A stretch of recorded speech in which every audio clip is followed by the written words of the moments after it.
Et si nous prenions la décision de rendre nos vies plus simples? Si nous commencions à prendre du plaisir en faisant beaucoup plus, mais avec moins de ressources? Si retourner à l'essentiel devenait pour chacun d'entre nous un objectif? Je m'appelle Lionel Clément et depuis une dizaine d'années, j'ai décidé de mener une vie plus simple, plus en adéquation avec mes valeurs. Durant ces 10 années, j'ai travaillé à mener une vie plus frugale et j'ai découvert que c'était absolument pas une vie triste, ennuyeuse et pleine de frustration. J'ai découvert dans la frugalité une forme d'abondance qui aujourd'hui me rend pleinement heureux, même si je suis encore loin, très loin d'être arrivé. Et je suis convaincu que cette quête de simplicité est la quête de ma vie. J'ai créé les chemins de la frugalité pour partager mon expérience, mes découvertes, mais aussi pour vous inspirer et vous donner envie, à vous aussi, de faire de l'essentiel le tout de votre quotidien. Je vous souhaite de passer un excellent moment avec moi sur ces chemins qui, au final, ne nous mènent qu'à nous-mêmes.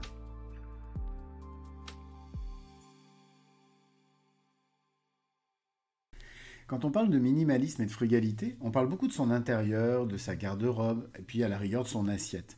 Mais il y a un domaine auquel on pense beaucoup moins, c'est le sport. Comme vous savez, et pour ceux qui me découvrent, je vous invite à écouter mes derniers épisodes, j'ai une activité sportive intense depuis maintenant 5 ans, suite à de très gros problèmes de surpoids. Et lorsque j'ai réfléchi au sport que je voulais pratiquer, j'ai tout naturellement choisi la course à pied. Pourquoi? Déjà parce que j'aime courir, tout simplement. Même si je ne suis pas et je serai certainement jamais un grand runner, j'aime me dire qu'il me suffit d'enfiler une simple paire de baskets pour m'évader. La course à pied, c'est un sport qui me fait énormément de bien, tout simplement, que ce soit dans mon corps mais aussi dans ma tête. Quand je cours en fin de journée, j'ai vraiment la sensation de me vider la tête après ma journée de travail. Et quand je fais une sortie très tôt le matin, ce qui m'arrive de plus en plus parce que j'ai l'impression de vraiment pouvoir prendre mon temps, j'aime cette sensation de démarrer ma journée en ayant accompli quelque chose. Et puis, cerise sur le gâteau, j'avais l'impression qu'il s'agissait du sport le plus minimaliste qui soit. En gros, il faut un short, un t-shirt, une paire de baskets, et puis en avant, le monde vous appartient. Sauf que sur les 5 dernières années, ça s'est pas du tout passé comme ça.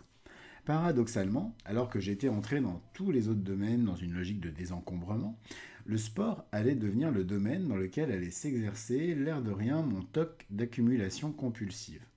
Il a d'abord fallu que je trouve la bonne paire de baskets qui m'a emmené à en acheter forcément plusieurs paires. Puis j'ai commencé à accumuler les vêtements pour l'hiver, pour l'été, les vêtements que je trouvais jolis, etc. Sans oublier, comme je me suis mis au trail, que j'ai aussi commencé à accumuler les camelbags, les paires de bâtons, etc. Bref, jusqu'à il y a quelques mois, j'ai eu une pratique de la course à pied qui n'avait vraiment rien, mais rien du tout de minimaliste. Et je me suis retrouvé avec une quantité impressionnante de matériel que, bien entendu, j'utilisais pas nécessairement, ou alors pas suffisamment pour justifier de le conserver. Quand enfin j'ai pris conscience que je commençais à avoir une succursale de magasin de sport à la maison, j'ai décidé de prendre les choses en main et de retrouver une logique minimaliste dans le sport. Dans cet épisode, je vais vous expliquer ce que j'ai mis en place pour parvenir à retrouver un peu de minimalisme dans ma pratique sportive, ce qui ne m'empêche pas de participer à des courses quand même ambitieuses. J'ai simplement conservé l'essentiel pour me faire plaisir et progresser. Et pour commencer, un peu de désencombrement. Parce que franchement, j'avais vraiment besoin d'y voir un peu plus clair. Et très clairement, j'ai encore aujourd'hui besoin de désencombrer. Pour désencombrer mon matériel sportif, j'ai tout simplement appliqué exactement la même méthode que pour mon intérieur. Sur une feuille, j'ai tracé 3 colonnes et j'ai inscrit. Dans la première, le matériel minimal, celui que j'utilise chaque semaine et sans lequel je ne peux pas pratiquer la course à pied. Dans la deuxième, j'ai inscrit le matériel que j'utilise plus rarement, mais qui est indispensable sur certaines courses auxquelles je participe au moins 2 fois dans l'année. Et puis dans la troisième, tout ce qui ne me sert jamais. Alors voilà à quoi ça ressemble au final. Pour le matériel minimal, j'ai gardé donc 3 shorts, 5 t-shirts, un legging chaud, 5 paires de chaussettes, une paire de baskets route, une paire de baskets trail et puis bien sûr ma montre de sport. Le matériel occasionnel, un camelbag avec sa poche à eau, un kawaii, 2 flasques de 500 ml, une paire de bâtons, une tasse et une assiette, un sifflet, une couverture de survie. Bien sûr, cette liste correspond à ma pratique. Vous pouvez tout à fait l'alléger encore plus. J'ai également choisi d'investir dans des vêtements et du matériel polyvalent qui va durer longtemps. Le dernier t-shirt super beau et à la mode ne va absolument pas m'aider par exemple à être plus performant. Aujourd'hui, je remplace que lorsque c'est vraiment très abîmé et bien entendu pas réparable. Ce qui est clair, c'est que le marketing autour du sport fait rage. Entre les vêtements, l'alimentation, le matériel ou encore les accessoires comme les montres sportives, les sollicitations à acheter et à accumuler sont constantes. Sans oublier les coachs sportifs qui se sont multipliés ces dernières années sur Internet et qui tous vous vendent la méthode soi-disant miracle qui va vous aider à décoller dans votre pratique sportive.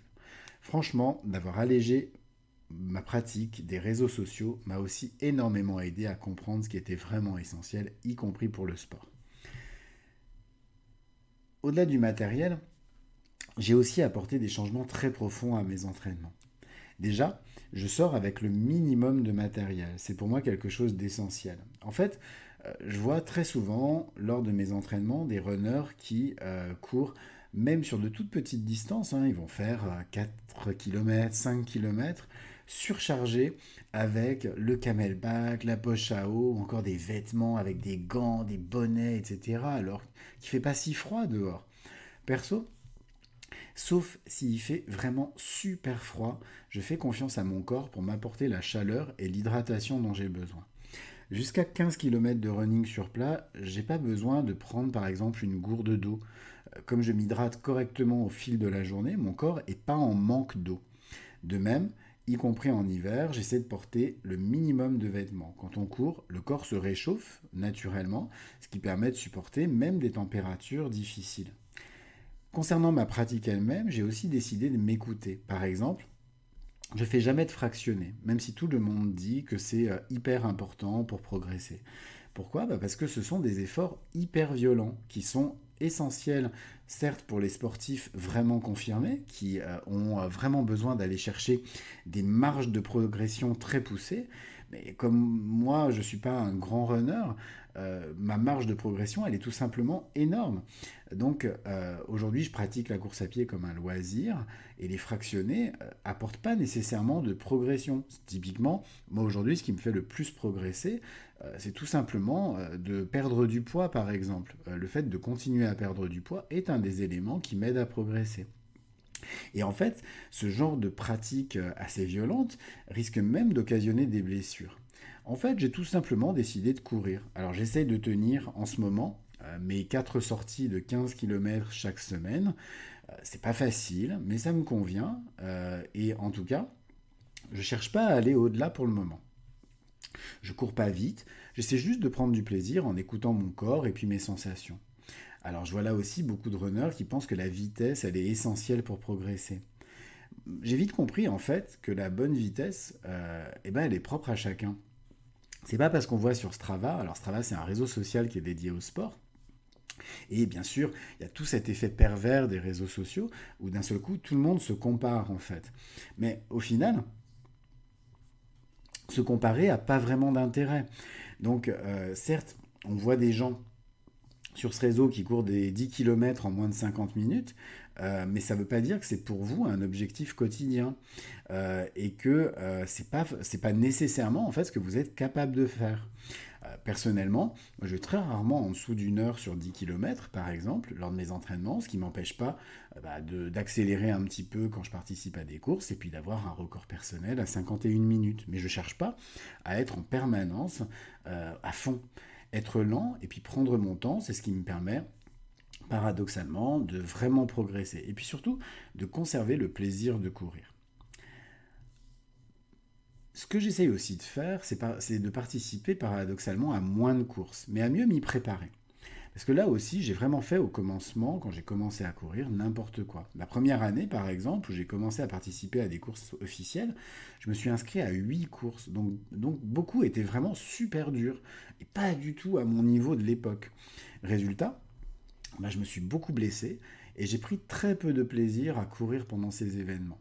Désormais, j'ai pris le parti de ne pas participer à plus de 2 courses dans l'année, mais de vraiment bien m'y préparer. Et puis surtout, de privilégier pour chacune, non pas le chrono, puisque de toute façon, je serais sans doute jamais capable de faire des chronos incroyables, mais de vraiment privilégier le plaisir. À la sortie, il y a plein d'avantages à cette pratique. Alors déjà, j'économise de l'argent, forcément. Je ne m'inscris pas à tort et à travers à n'importe quoi. Donc je réfléchis vraiment aux courses auxquelles j'ai envie de participer. Ça me permet aussi d'avoir une démarche éco-responsable. Très clairement, je ne vais pas, par exemple, voyager toutes les semaines pour aller faire des courses, etc. En général, j'essaye quand même de privilégier les courses près de chez moi. Je profite à fond de mes courses, ça c'est aussi hyper important, vu qu'elles sont rares, et bien forcément c'est des événements qui deviennent exceptionnels, et donc forcément il y a beaucoup plus de plaisir. Et puis je prends le temps de m'entraîner avec sérénité et sans me mettre de pression. En fait, avoir une approche minimaliste et frugale dans le sport, c'est vraiment possible. Il faut juste avoir une juste évaluation de sa pratique et donc de ses besoins, et puis surtout se concentrer sur l'essentiel, à savoir le plaisir avant la performance.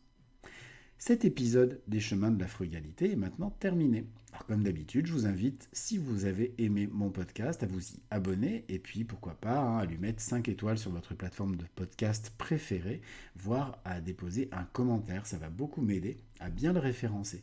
Et puis sinon, vous pouvez aussi le partager autour de vous afin de le faire connaître à vos proches. En attendant, je vous souhaite à tous une très belle journée et puis je vous dis à demain pour un nouvel épisode. Au revoir.